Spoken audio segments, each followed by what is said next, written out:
الله اتقوا الله تعالى وراقبوه واعلموا أن هذا الدين لا يكمل في قلب العبد إلا إذا اجتمع العلم بالعمل، لأن العمل يترجم العلم في السلوك، وبهذين الأمرين تعتدل كفتان، ويعيش العبد في التوازن النفسي والخلقي، فيشعر العبد بأن الله يراه، يعلم الظاهر كما يعلم الباطن، فيتمثل بما ثبت عن النبي صلى الله عليه وسلم حينما سئل عن مراتب الإسلام: ما الإحسان؟ فقال صلى الله عليه وسلم: اعبد الله كأنك تراه، فإن لم تكن تراه فإنه يراك. متفق عليه. وإن أعظم المراقبة تكون في مواطن الخلوة. الله أكبر. وعن ثوبان رضي الله عنه عن النبي صلى الله عليه وسلم أنه قال: لأعلمن أقواما من أمتي يأتون يوم القيامة بحسنات أمثال جبال تهامة بيضاء، فيجعلها الله عز وجل هباء منثورا. الله أكبر. قال ثوبان: يا رسول الله صفهم لنا، دلهم لنا ألا نكون منهم ونحن لا نعلم. قال صلى الله عليه وسلم: أما إنهم إخوانكم ومن جلدتكم ويأخذون من الليل كما تأخذون، ولكنهم أقوام إذا خلوا بمحارم الله انتهكوها. الله أكبر. ابن ماجه. فهذا مثل النافي أن عبد الله بن عمر لقي رائيا بطريق مكة، قال له: بئني شاة، قال: ليست لي. قال له: فقل لأهلك أكلها الذئب. فقال الغلام: فأين الله؟ الله أكبر. فبكى ابن عمر وجعل يردد: أين الله؟ أين الله؟ ثم قال: اسمع يا غلام، وافني إذا رجعت من مكة، ومر مولاك يوافيني ها هنا. فلما رجع لقي رب الغنم واشترى منهم الغنم والغلام، فأعتقه ووهب له الغنم. الله أكبر.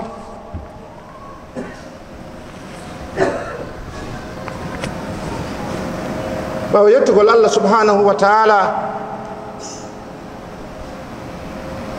سبحانه وتعالى تقول ودي بآدم ودي جلبة ودالين كله وسبي إن ودي إن ده مفتي نلادو ميد محمد صلى الله عليه وسلم. مفتي ده كانكو الله سبحانه وتعالى وسبي baytay mo yidi annabajo makko on tawde mo anduno programme oɗo on ko tiiɗuɗo oɗo annabajo Allah subhanahu wa ta'ala o yottini nelal ngal o ɗuytali o ɓeydali o janfaki o maranali hoore makko o bondanali ɓe ngure makko nden ha sahabaɓe makko ɓen ɓe seediti wonde a yottini yo Allah juulo e makko kanko e ɓeygure makko teddunde dankiɗo meɗen e sahabaɓe makko gonguinɓe mo ɓe wakkili ɓe jokkimo. musidɓe julɓe tedduɓe, khutba men on hande no yewtude en rentodirgol e Allah subhanahu wa taala, fewnodirgol e Allah, ndaaridirgol e Allah, mana contrôle Allah subhanahu wa taala e neɗɗo mo o tagi on. ɗo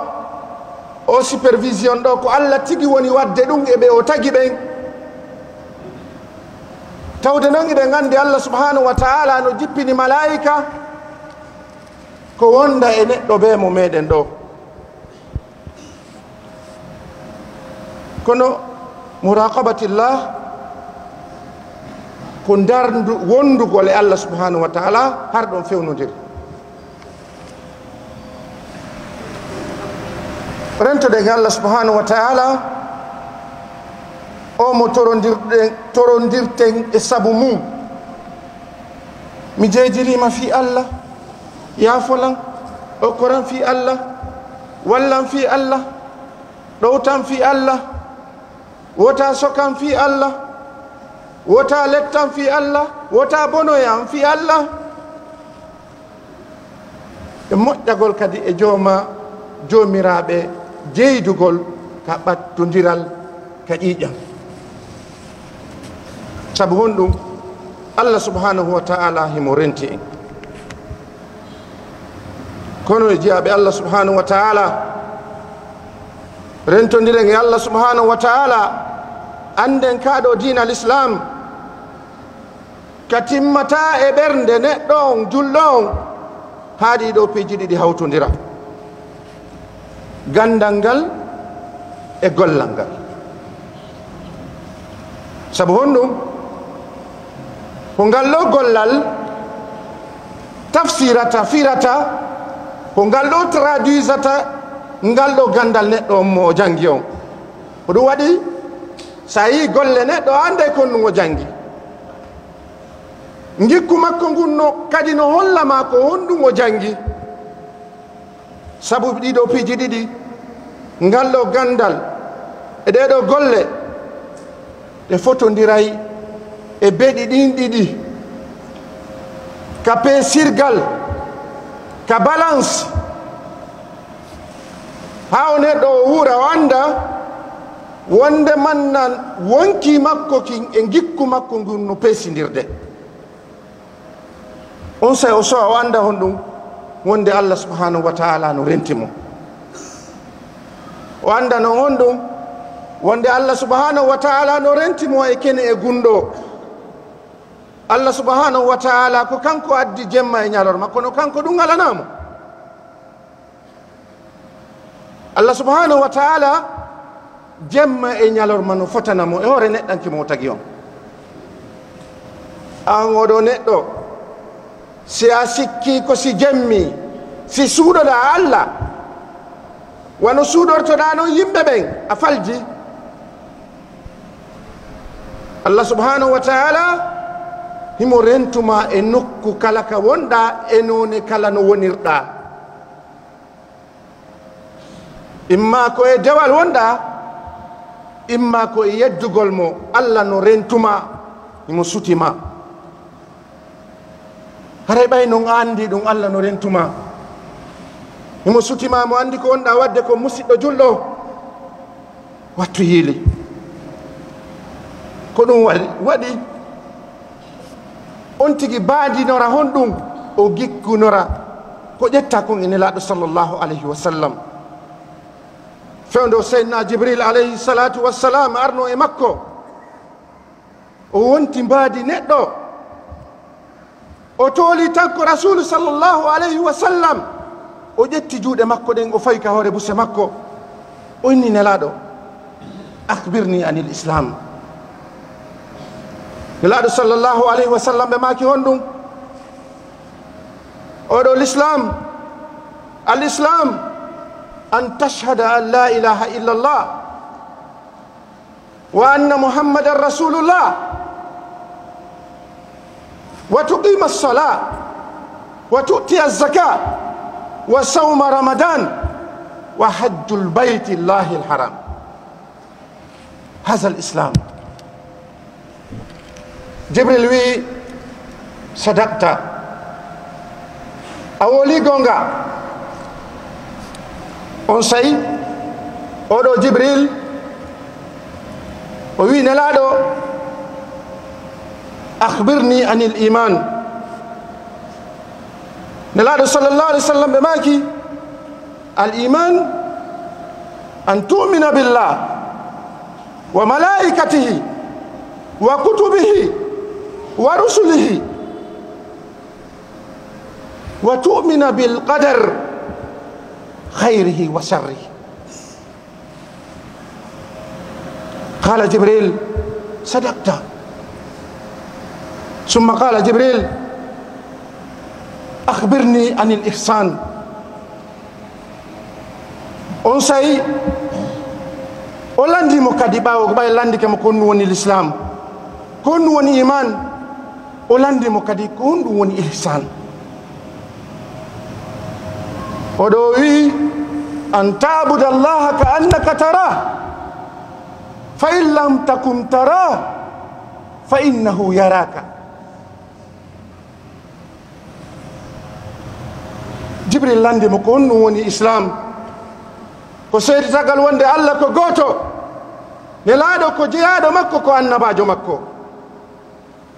yon tigi ñinno julde nden o itta zakka on, o hoora lewru suumaye, o hajjoya ka suudu allah hormorndu. so o heɓi feere o landimo kon woni gomɗingol, onni ko gomɗingol allah subhanahu wa ta'ala wahda.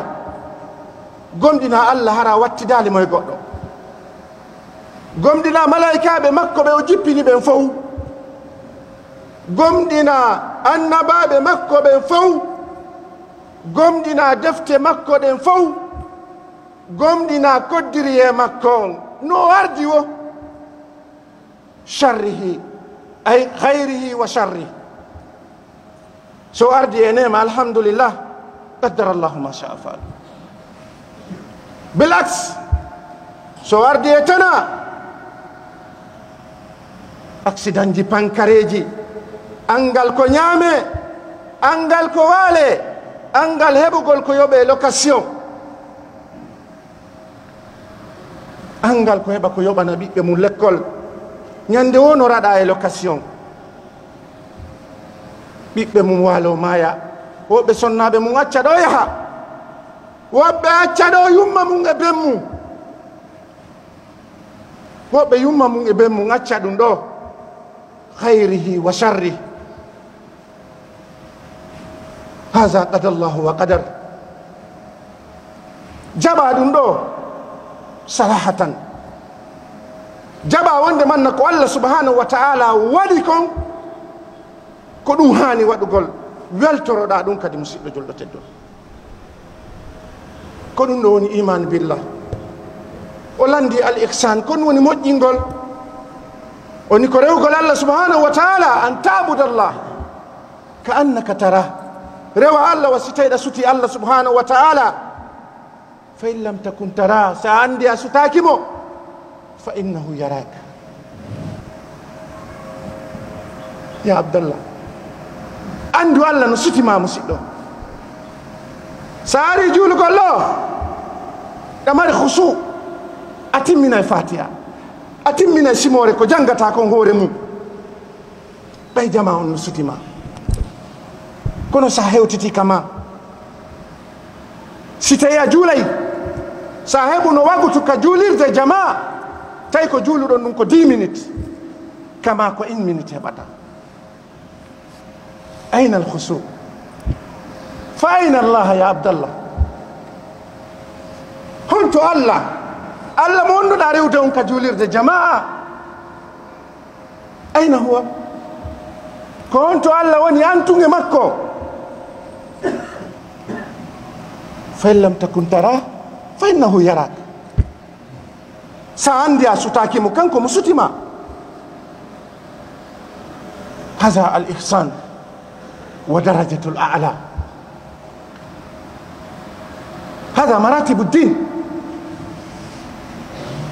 ko ɗum noon catégorie l'islam o. hananino e ngenen julɓe ɓen ye gandu ko ɗum woni l'islam, ko ɗum woni catégorie l'islam. woni usulu salasa konun fondament ma on anjul on fondament ma on konnu sen jettinde jullirde ɗo en darniɗo yimɓe ɓe inni ma hiya al usulu salasa konun fondament l'islam o gasa jabotoɓe ɓen ɗum ɗo fanday alors que c'est landama constitution men on ile gandi mo القرآن هذا دستورنا قرآن الله هو constitution من الرسول صلى الله عليه وسلم هو قدوتنا نلا صلى الله عليه وسلم كان كوني قدوة من كان كوني ينتي نرجع منها الأصول الثلاثة لا بتدفتر محمد عبد الله بن وهاب جانغون دي عندن كون فوندامال الإسلام جلهم كلا بد وأن كونون فندم الإسلام كونون فندم الإسلام أن يعرف رب دينك ونبيك جلهم ندوان دي كومبوني الله مكون كون وني دينا مكو كان كون بوني النباجو مكون kono ɗon fondament julɗon kono hande no woodi jannguɓe ha koyeɗe moggoɗe ñoli ɗe tufike ɓe anda fondament l'islam ɓe heeɓi no doctorat ja ɓe heeɓi professorat kono la yalamuna chey tandis que alors que ko adduma ka hoore leydi allah subhanahu wa taala ɗo ko fi dewal وما خلقت الجن والإنس إلا ليعبدون وتجراك هنون سنا هنون سيونا يوريو الله سبحانه وتعالى كان كو جنة جديو لندا قول ما يالتو يا هذا بانغوري كفيا وهونده كون نادون عبدنا دو نادون وني اوبجيكتيف باي دا واي وور دارا غولاد كفيو نون غولانتا كفيو تا wonu puydo ko to fiyota wonu jasudo e ko fiya ya nafu tawde neddo so wadali golle ona fata musibe julbe teddube anden hide wondi Allah subhanahu wa ta'ala nokko kala ka wonden be wi ko buri mawnude e rentondirgol Allah ko tuma neddo woni kanko tum antum ange téléphone ma o antum ange télé ma o antum e kawtal ma antum kabiro e jawle yimɓe ɓen fa ayna Allah alfinaɗo golle jooma golle ɗen alda e ma Allah no ɗon musidɗo julɗo tedduɗo Nelaaɗo sallallahu alayhi wa sallam ɓe maaki Allahu akbar ɓe anditoya yimɓe maɓɓe ɓen ñande goo ɓe anditoya konu maɓɓe ngon jeeɓe e mofte maɓɓe ɗen ñande goo ɓe aray yawmal qiyama haray ɓe mari baraji fotayɗi e pello mon kakuluma fotayɗi e mon nimba ay jibalu tihamatu bidan ngoɗo fello maɗe pelle ɗo ko makka ɗe jeeya wonande anduɓe makka no andi pelle no heewi makka ɗe tawata huɗo fuɗata nelaaɗo sallllahu alayhi wa sallam ɓe maaki konugo aroye yawmal qiyama tawi ɓe moomi baraji yawɗi ha hebbini ɗe pelle ɗo allahu akbar allah subhanahu wa taala o watta ɗum haba an mansura o waɗa ɗum sifre waɗa ɗum zéro waɗa ɗum nil a golli ha allah ara allah innami falaka ɗum oɗo sahabajo wi nelaɗo sallllahu alayhi wa sallam sifani men ɓen ko hemɓe woni ɓen ɓanginani men ko hemɓe woni ɓen fiwata men wonu e maɓɓe fiwata men jeeye e maɓɓe hara men anda nelaɗo sallllahu alayhi wa sallam ɓe maaki ɓen ko siɓɓe mo ɓen ko leñol mum ɓen koye mum ɓe jeeya ɓen ko marɓe ɓalliwa mum ɓe ñaamay ɓe yaray ɓe yaayurgo ɓe ɗanoto ɓe finayi ɓe hatonjinayi e sonnajo ɓe hatonjinayi e worɓe ɓen ko sifa mum ɓe juulay ɓe janngay ɓe hooray ɓe hajjay ɓe itte zakka ɓe itte sadaka ɓe moƴƴoto e kawtal ɓe dankoto mawɓe maɓɓe ɓen ɓe jippitanto yimɓe maɓɓe ɓen ɓe jippitanto julɓe ɓen allahu akbar kono ndaare kon ɗum waɗi ɓe perduɓe si ɓe wedditike kamɓe ko Allah harmini kon ɓe sudditay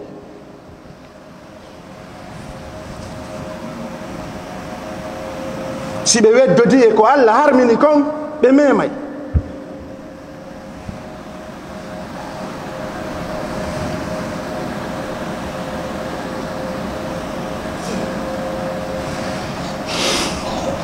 si ɓe weddodi e ko Allah harmini kon ɓe memay si ɓe weddodi e rewɓe jananɓe mbaɗa zina si ɓe weddodi e jawle yimɓe ɓen ɓe ƴettay de si ɓe halfinama ɓe janfoto ko sabu ɗum ɗo Allah wi ko ɓe golli kon ko mere allahu akbar musidɓe julɓe tedduɓe on sey ɓe addi ngallo misal Abdullahi ibn Umar ñande ko fotti e suka renowo dammi o inni suka yeeyan dammil gotel suka o inni wona min jeeyi on ni mi jeejima yeeya on say suka o wi namin jeeyi o wi yeeya sa yeehi ka jooma mum wiyamo bonoji ɗi ñaami ɓawo wi ɗum suka o wi ya ghulam fa qala al ghulam fa ayna Allah si mi yeeyima ma mi yeeymi inni mi yeeyali wonde man na jiibe ñaami ɗum bonoji ɗin jatti fewnu komi watta ɗon ɗum honto Allah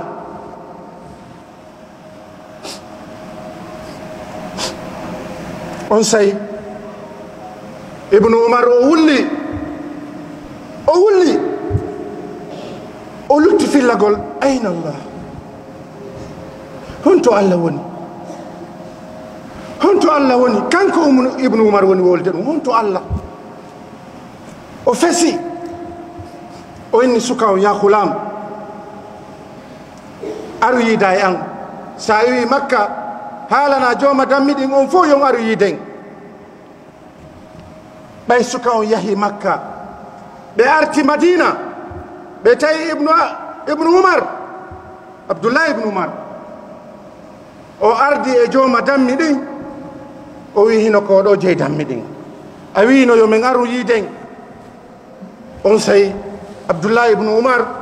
o landi o jooma dammi ɗo ɗiɗo dammi maɗi fof majji ko jelu o wolani mo soodi ɗi o gayni soodude dammi ɗin tawi oɗo suka ko maccuɗo o soodi suka on o gayni o waɗi hon ɗum o rinɗini suka on o hokkimo dammi ɗin allahu akbar ndaare kulol Allah musidɓe julɓe tedduɓe ndaare ɓaftagol Allah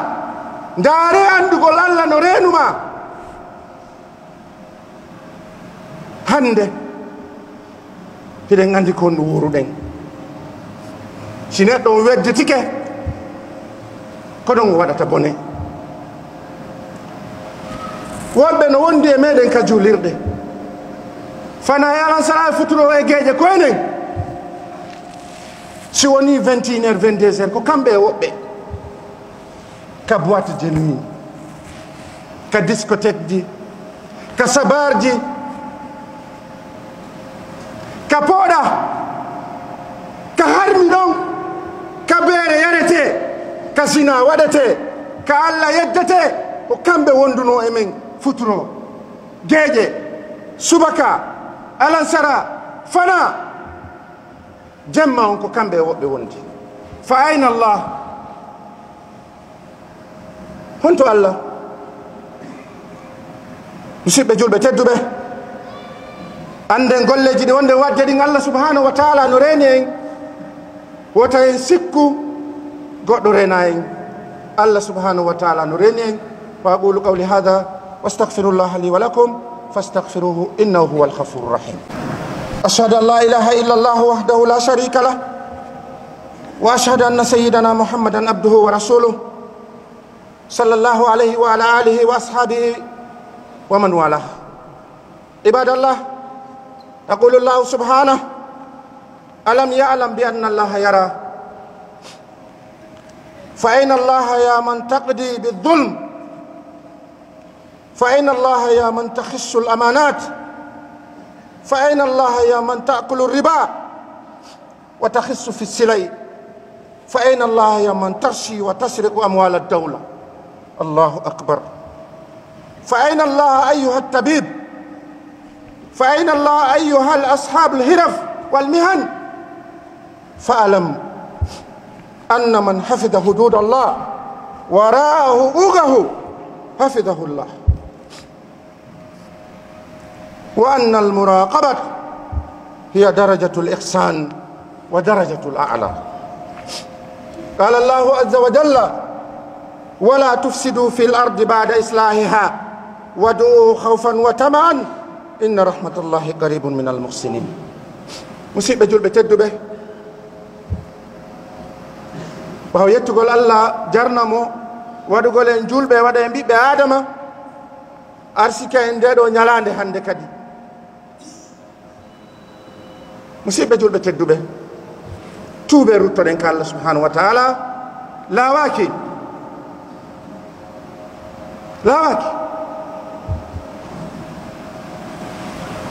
Allah subhanahu wa taala o wi nelaɗo sallllahu alayhi wa sallam ɓurɓe wadde boneji ɓurɗi mawnude ɗin nogas hara koye nder sabul mubiqat jeeɗɗi halkayɗi ɗin andi no jeeya muɗum shirk no jeeya muɗum warugol no jeeya muɗum ñamugol riba no jeeya muɗum ñamugol jawle al yatima sifanu mum Allah wi nelaɗo wiɓe wota ɓe taƴo yoɓe tuubu ɓe rutto ɗo yo nangue ngen fuɗirka hingoye walorto ton en torki Allah subhanahu wa taala yo juul hoore oɗo nelaɗo meɗen muhammadin sallllahu alayhi wa sallam e sahabaɓe makko ɓe ɓe guure makko nden musidɓe julɓe tedduɓe Allah subhanahu wa taala daali alam ya'lam bi anna allaha yara e on anda Allah subhanahu wa taala no suti on Allah no suti on siɗon ande Allah no suti on fa ayna allaha ya man taqdi zulm ko honto woni onon ɓe juge onon ɓe avocat ɓe onon wattayɓe ɓe fenade gonga onon wattayɓe gonga watta ɗum fenade goɗɗo wara ta ko darantoɗa Allah subhanahu wa taala wimo wari gonno dowa waɗede goɗɗo waɗa zina fof yiya on ŋacce Allah wimo waɗi zina konno dowa waɗede onon ɓe juge ɓe wonɓe wattutude ko boni watta ɗum ko moƴƴi ƴetta ko moƴƴi waɗɗa ɗum ko boni Allah no suti on fa ayna Allah on to Allah fewndo on ɗo wadde ɗum onon ɓe toñoɓe onon ɓe janfotoɓe onon ɓe bonnaɓe kalif honto Allah fewndo watton ɗum onon ñamayɓe riba ko honto Allah fewndo watton ɗum onon commerçant ɓe haddayɓe marchandise mara ha prix on towa honto Allah onon wattayɓe lekki muusu hoore muusu ɓawo honto Allah onon yeeyeɓe ko boni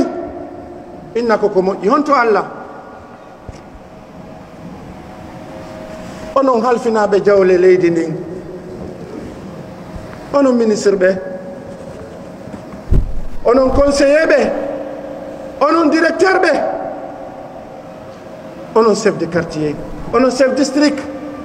an gollowo ka nder suudu ɓawo patron ma honto Allah onon économiste ɓe onon yo chauffeur ɓe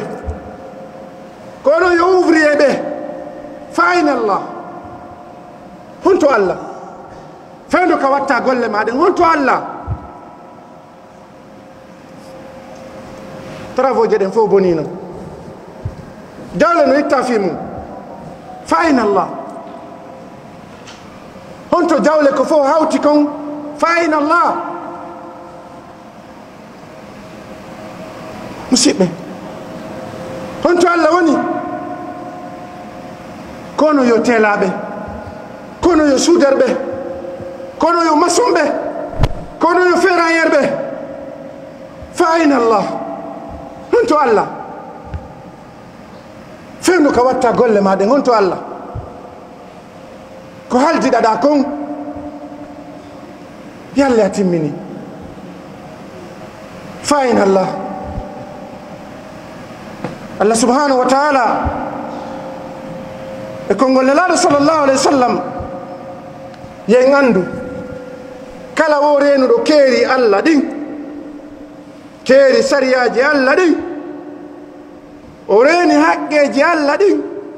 Allah subhanahu wa ta'ala renay mo Allah subhanahu wa ta'ala o renay mo musidɓe julɓe tedduɓe ande koko innete muraqabatillah fewnondirgo e Allah subhanahu wa ta'ala ko ɗum woni darajatul ihsan ko ɗum woni daraja ɓurɗo towde e moƴƴingol ko ɗum ɗo kadi ɓuri wonde daraja ɓurɗo towde on ko Allah subhanahu wa ta'ala Allah subhanahu wa ta'ala o daali wota on bonnu ka hoore leydi makko ɓaawo ndi moƴƴinama juule wullon toroɗon e Allah subhanahu wa ta'ala toroɗon mo hoore kulol e bonnereji ɗi waɗɗon ndin tañƴino ɗon kadi o yaafoton son waɗi ɗum ande yurmede Allah nden ko nde ɓattinde wonde moƴƴinowo on Allah subhanahu wa ta'ala o wi ko ɓuri ɓattade mo kanko ko ɓuray ɓe moƴƴinde golleji maɓɓe ɗin musidɓe julɓe tedduɓe andi ten enen ɗo fof en nototo noddangu Allah ngu goto goto en yahay ka en artata sen naɓori ɗum artata ɗum changetake ɗum ñolata ɗum wuɗata golleji ɗi yaadeten ɗin ka Allah subhanahu wa ta'ala koye ɗin o hasbirtay fa'in Allah ya jama mo be men yo wattu yile andita ko woni dewal ngal tigi tigi tigi ko tuma o weddode Allah subhanahu wa ta'ala yow joɗɗa ange Allah tun wulla Allah yimɓe ɓen no hoolilan kono mi moƴƴa miɗo boni mi waddidiray komi nafiqijo mi ukkidiray mi hokkata mi lorray Allah ta jogorolam yafolam Allah sa lettilam hara komin toñi sa yafikelam yurmede ma nden no yaaji ande Allah subhanahu wa ta'ala no mari yurmede temedere ko goto o addi ka aduna ɗo capanɗe jeenayi e jeenayi yurmede Allah nden no mari yawmal qiyama ino habbi en fiyo ɗum waɗu fiyen wuro nde yurmede Allah subhanahu wa ta'ala ko be yurmeɗen jama on ko be muññoɗen jama on ko be laaɓanen jama on reedu ko be yiɗen jama on ko be yiɗanen jama on ko be yiɗidiren ko be yurmodiren ko be yarlodiren ko be wallidiren tuma ɗum waɗi Allah subhanahu wa ta'ala o itta yurmede makko nden o waɗa ka ɓerɗe men hande kadi tawata ko innete kon tampere yiyata ɗum ko yiyeten ko honɗum wonɗen waɗande Allah subhanahu wa ta'ala musidɓe julɓe tedduɓe en sakkitoro e hutuba on honɗum laɓɓinanen Allah subhanahu wa taala golleji men ɗin yo taw hara sa okki ko fi Allah sa moññike ko fi Allah en gandiɗo mo waɗi golle moƴƴe tawi wona fi Allah ma mo waɗi golle moƴƴe ka yaasi o waɗi golle bonde ka yaasi ka nder suudu Allah subhanahu wa taala haajaka e mum haray mi wasike horam mi wasike on hulen Allah kene e gundo ko ɗum ɗon marɗen moƴƴere ka Allah subhanahu wa taala en toro Allah subhanahu wa taala yo Allah moƴƴin fi men en toro Allah subhanahu wa taala enen koye yimɓe en bakkay enen koye yimɓe en tooñay en waɗay zunub en wujjay en fenay en jinay en kansay Allah yo min torike maɓo ɓay ko a yurmeteɗo ɓay ko a yafotoɗo Allah yaafo men en torki Allah yo yaafo en torki Allah subhanahu wa taala Allah wata jogita en gikkuji men bonɗi ɗen torki Allah subhanahu wa taala yo Allah yaafo mawɓe men feƴƴimɓe ɓen mawɓe men jibinɓe en ɓe yo Allah yoɓɓe koɓri moƴƴude torki Allah subhanahu wa taala mawɓe men wuruɓe men yo Allah arsikuɓe cellal yo Allah arsikuɓe dina jabaka torki Allah subhanahu wa taala yo Allah waɗi en ñentinayɓe sunna en torki Allah subhanahu wa taala yo Allah waɗi en hulayɓe Allah kene e gundo en torki Allah subhanahu wa taala yo Allah waɗi moƴƴereji men ɗin fota ko fi Allah en torki Allah subhanahu wa taala ko waɗɗen kon tana ko fi Allah yo Allah yaafo yo wattana en ɗum fi Allah en torki Allah subhanahu wa taala laamiɓen ɓe ka leydi ɗo yo Allah waɗuɓe huloɓe Allah yo Allah fewnuɓe faljareji maɓɓe ɗi yo Allah yaafoɓe en torki Allah subhanahu wa taala yo Allah waɗuɓe ɓe andi ɓe jogui haqqeji ɓe jonnitaɓe ɓe jogani ɓen en torki Allah subhanahu wa taala laamaɓe ɓe yo Allah waɗuɓe Allah waɗuɓe mawnintinotoɓe yo Allah waɗuɓe jippitotoɓe yo Allah waɗuɓe ɗoftotoɓe laame maɓɓe ɓen torki Allah subhanahu wa taala yo Allah fottindi en ka leydi ɗo yo Allah waɗe yurmodirɓe yo Allah waɗe yaafodirɓe en torki Allah subhanahu wa taala nawnuɓe ɓe yo Allah dikkimɓe en torki Allah subhanahu wa taala tampuɓe ɓe yo Allah ittanɓe en torki Allah subhanahu wa taala alduɓe ɓe yo Allah tabintinanɓe en torki Allah subhanahu wa taala wasuɓe ɓe yo Allah okkorɓe dépense en torki Allah subhanahu wa taala maapiɓe ɓe yo Allah ittanɓe maapudeji maɓɓe ɗin en torki Allah subhanahu wa taala feƴƴinɓe ɓe fof yo Allah hinnoɓe yo Allah yaafoɓe yo Allah naaduɓe aljanna en torki Allah subhanahu wa taala yo Allah tabintin en e dina l'islam en torki Allah subhanahu wa taala ñande o ƴettita tan yo Allah hara himo weltani en torki Allah subhanahu wa taala yo Allah ƴetti o en hara eɗen gomɗini Allah en torki Allah subhanahu wa taala Allah hara ko julɓe ɓen woni ko fewnata en yo Allah hara ko julɓe ɓen woni ko juulata en yo Allah hara ko julɓe ɓen woni ko wattinta en torki Allah subhanahu wa taala yo Allah hara ko malayika jorrahman woni ko jaɓɓota en torki Allah subhanahu wa taala yo Allah waɗu place ji men ɗin ko aljanna en torki Allah subhanahu wa taala yo Allah arsiko en aljannatul firdaus yo Allah hoɗindino en nelaɗo sallllahu alayhi wa sallam en torki Allah subhanahu wa taala yo Allah hollo en Allah en torki Allah subhanahu wa taala faljareji men ɗin fof yo Allah yaafo en rabbana atina fi dunia hasana wa fi l'akhirati hasana wa qina adhaba annar rabbana la tuzigh qulubana ba'da idh hadaytana wa hab lana min ladunka rahma innaka antal wahhab اللهم آت نفوسنا تقواها وزكها أنت خير من زكاها أنت وليها ومولاها برحمتك يا أرحم الراحمين ربنا لا تزغ قلوبنا بعد إذ هديتنا وهب لنا من لدنك رحمة إنك أنت الوهاب ربنا آتنا في الدنيا حسنة وفي الآخرة حسنة وقنا عذاب النار وأقول